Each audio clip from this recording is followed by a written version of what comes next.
The silence in the ballroom lasted exactly 3 seconds. Maeve counted them later, replaying the moment in her mind the way you replay a song you didn't know you needed until it found you. 3 seconds where 300 people in designer gowns and tailored tuxedos looked at the woman standing in the doorway and forgot completely that they had been mid-sentence, mid-law, mid-sip. Then the whispers started. But that part comes later. Everything worth understanding about that night starts much earlier, in a supply closet on the 14th floor of the Caldwell Tower, where Maeve was restocking hand soap at 7:15 on a Tuesday morning, and Thornton Aldous walked past without looking at her. Not through her, not around her, just past. The way you walk past a chair. She was used to it by then. Maeve had been working at Aldous Group for 11 months, when the Gala invitation landed on her cart. Not delivered to her. Not meant for her. It had simply fallen, slipped from a stack of papers. Thornton's executive assistant was carrying down the corridor, skidding across the marble floor and stopping against the wheel of Maeve's cleaning cart as though it had chosen her. She picked it up without reading it and knocked on the open door of the assistant's office. "This fell," Maeve said, holding it out. The assistant, her name was Portia, and she wore the particular expression of someone who managed important things and wanted you to know it, barely glanced up.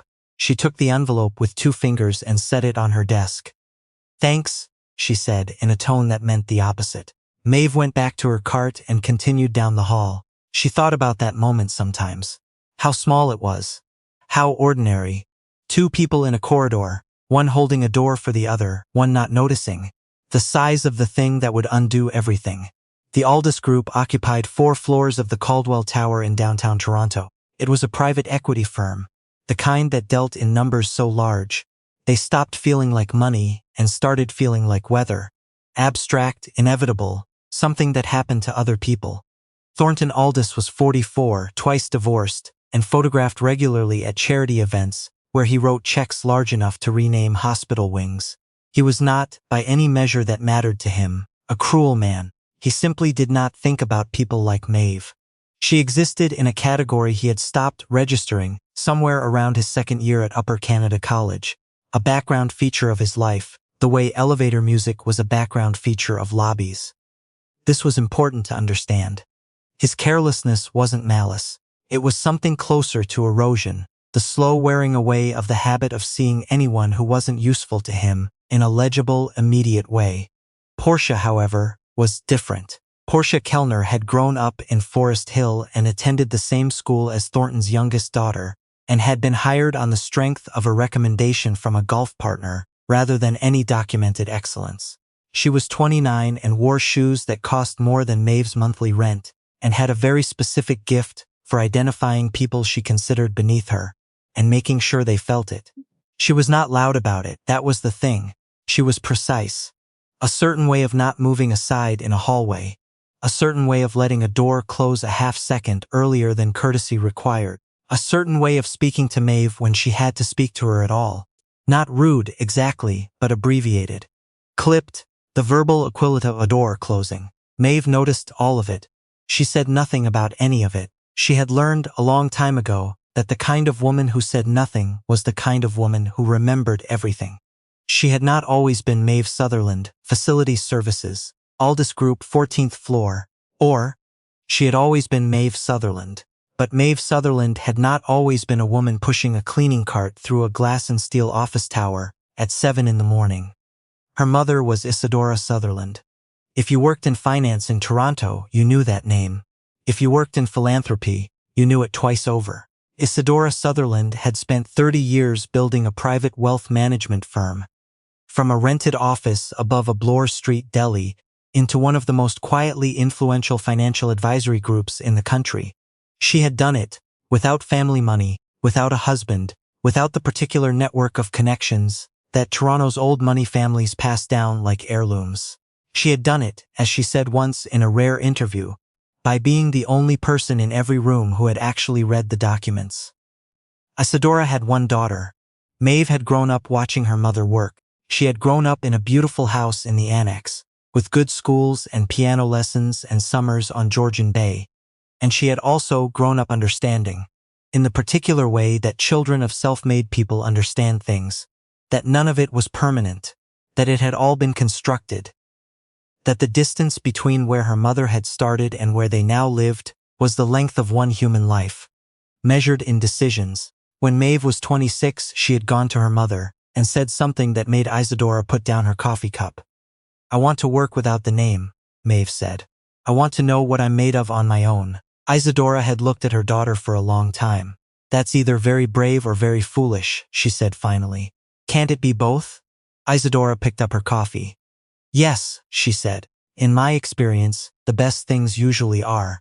So Maeve had taken an apartment in Parkdale under her mother's maiden name, her own legal name, just never the one she'd used publicly, and applied for jobs that had nothing to do with finance or philanthropy or any of the worlds her last name would have unlocked. She wanted to understand what it was like to be seen only as what you presented in a room, without the ballast of history behind you. She had not expected it to feel like disappearing. Not at first. At first it had felt clarifying, even liberating. No expectations, no inherited reputation, just Maeve and a resume and whatever she could demonstrate. She got the facilities job through a staffing agency. She was good at it. She was precise and reliable, and she never cut corners, and her supervisor, a kind man named Douglas, had told her twice that she was the best hire he'd made in 3 years. She had been genuinely pleased by that. More pleased, she realized, than she'd expected. But the invisibility was something she'd had to learn to carry. Not the invisibility of being ignored by people who didn't know her. That was fine. That was just the ordinary anonymity of a large city. It was the specific, practiced invisibility of being actively looked past by people who had decided, in a single glance, that she was not worth seeing. Portia Kellner had a gift for that. The gala was for the Children's Hospital Foundation, an annual event that Aldous Group sponsored at the diamond level, which meant Thornton got a table for 12, his name in the program, and the quiet understanding that photographs of him handing over an oversized check would appear in the society pages of Toronto Life. It was held every October at the Fairmont Royal York, in the ballroom that had hosted so many of these evenings that the chandeliers seemed to have absorbed the memory of every gown that had ever passed beneath them. Maeve found out she had been invited by accident. She was collecting recycling from the executive floor. Thursdays, always Thursdays. When she heard Portia on the phone in the small kitchen off the main corridor, Portia hadn't seen her come in, or hadn't registered her, which, by that point, was the same thing. "I know," Portia was saying, her voice carrying the particular brightness it had when she was performing for an audience she wanted to impress. "Thornton suggested we include the facilities staff. You know how he is, quarterly optics. So I sent a +1 invitation to one of the cleaners, the one who's always here early." A pause, a laugh, light, practiced. "I know, it's a $600 a plate event. She probably doesn't even own a formal dress, but it looks good on the diversity report." Maeve stood very still behind the recycling bin. She finished collecting. She took the bin to the service elevator. She rode down 14 floors in silence, and she thought about her mother's closet. Isadora Sutherland had, over the course of her career, attended approximately 200 formal events. She documented them the way she documented everything, with the calm archival precision of a woman who understood that life was largely a matter of record-keeping. Photographs, invitations, ticket stubs, and gowns. A specific small collection of gowns that she kept in a cedar-lined closet in the east wing of her house. Each one covered in a linen bag, each one carrying the name of the designer and the occasion on a small tag in Isadora's handwriting. There was one gown that had never been worn publicly. Isadora had commissioned it for a gala she ultimately couldn't attend. A family illness had kept her home, and the dress had waited in the closet ever since. It was made by a Canadian designer who had since become very well known, working with fabric that had taken 4 months to source, and beadwork that had taken 3 months to complete. The beads were hand-sewn, individually, in a pattern that moved like water across the surface of the gown. It was the color of deep ocean water at dusk. Not blue, not gray, not green, but all of those things shifting depending on the light. Its appraised value, for insurance purposes, was listed at $1.8 million. Maeve had seen it once when she was 19. Her mother had shown it to her the way you show someone a painting. Not to impress them, but because you think they'll understand it. This one waits for the right occasion. Isadora had said. Maeve called her mother that Thursday evening. I have a question, she said. Isadora said nothing for a moment. Then, how formal, Maeve told her. Another silence. Longer, the ocean one, Isadora said. It wasn't a question. Yes, Maeve. Her mother's voice held something carefully even. Are you certain? I've been invisible for 11 months, Maeve said. I think I'm ready to be seen. The gala invitation had said black tie. It had said 7 o'clock. It had said in the fine print at the bottom that the Fairmont Royal York's grand ballroom entrance was on Front Street. Maeve arrived at 7:14. She had spent the intervening week in a state of very deliberate calm. She had her mother's stylist arrange her hair, a woman named Celestine who had done Isadora's hair for 20 years, and who, when she saw the gown, simply sat down for a moment. She had the jewelry her mother lent her. A single piece, a necklace of alternating diamonds and sapphires that had belonged to Isadora's own mother, who had bought it with the first serious money she'd ever saved, and worn it to every important event of her life thereafter. Something about wearing it made Maeve feel that she was not entirely alone. She took a town car.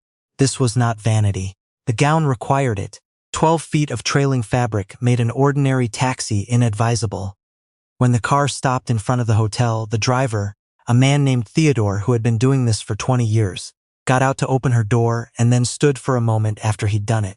That, he said quietly, is something. Maeve looked up at the hotel entrance.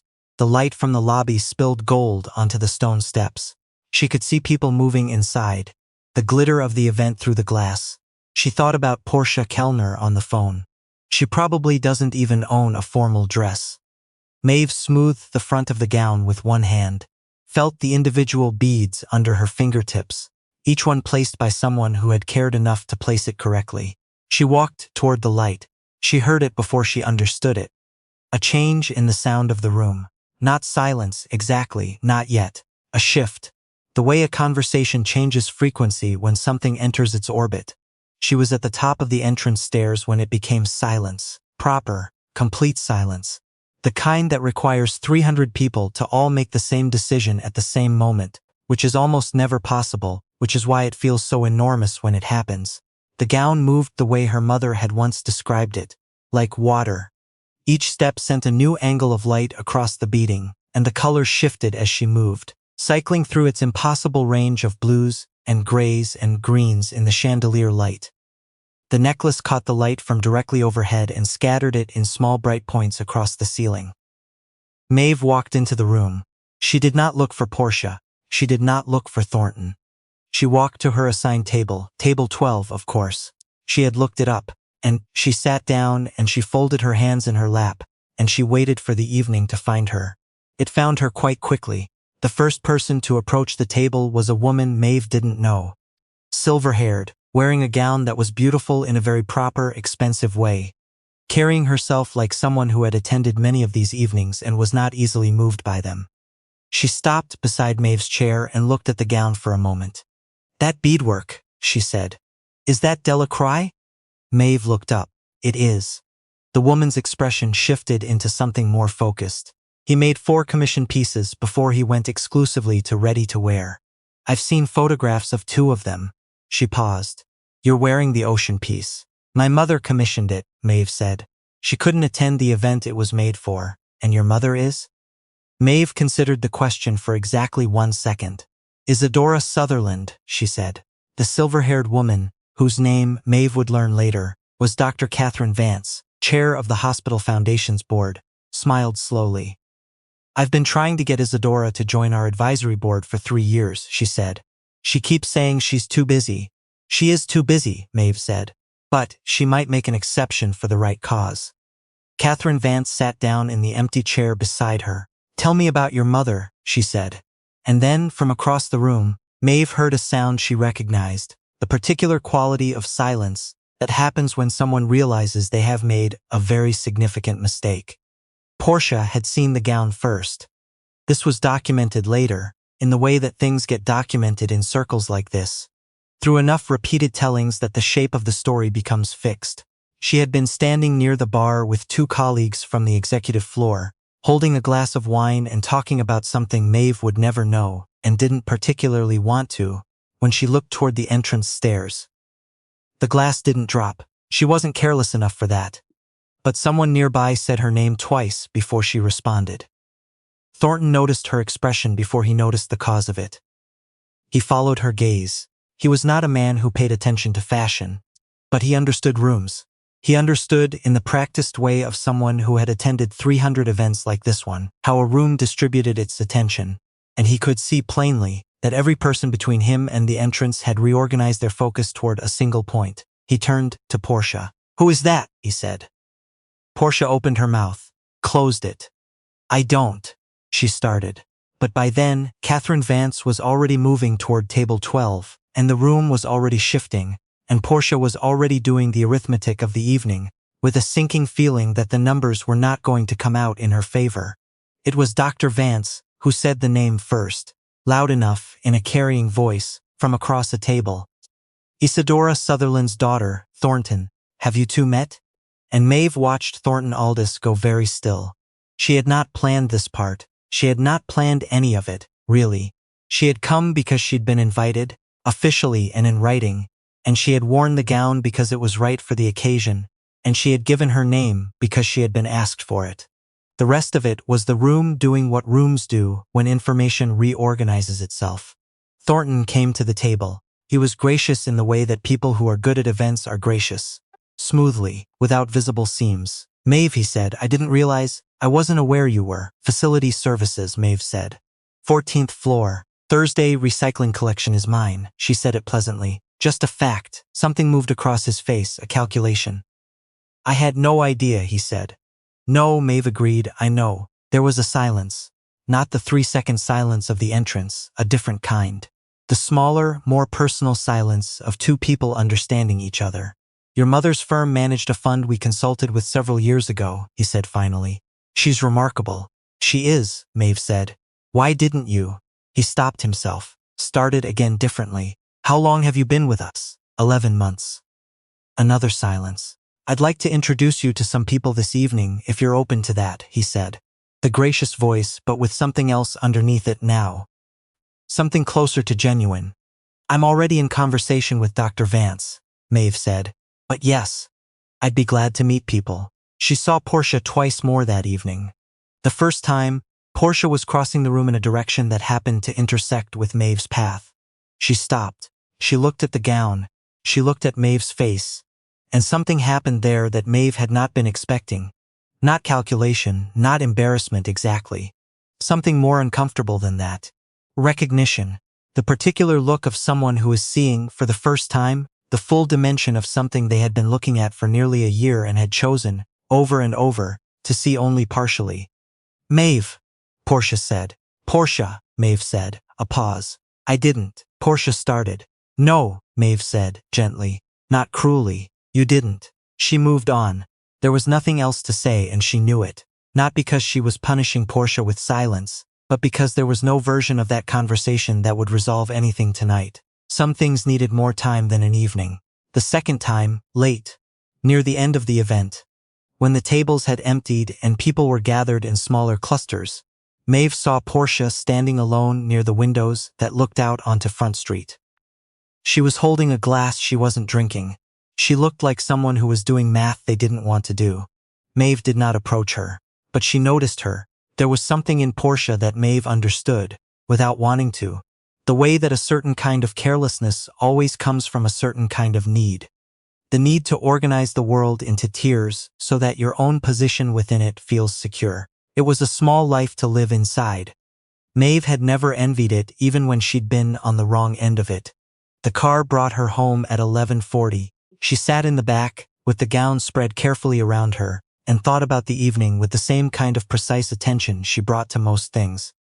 What it had been. What it hadn't been. It hadn't been revenge. She wanted to be clear about that, even just to herself. She hadn't walked into that room to undo anyone. She had walked in because she'd been invited, and because the gown was right, and because 11 months of being looked past had clarified something in her that she'd needed clarified. She knew who she was when the name was attached. She'd needed to know who she was when it wasn't. What she'd found, in 11 months of Thursday recycling collections and supply closet restocking and early mornings on the 14th floor, was that she was precise and reliable, and that she cared about doing things correctly, regardless of whether anyone was watching. That she could hold patience the way other people hold their breath, for a very long time, without making it visible.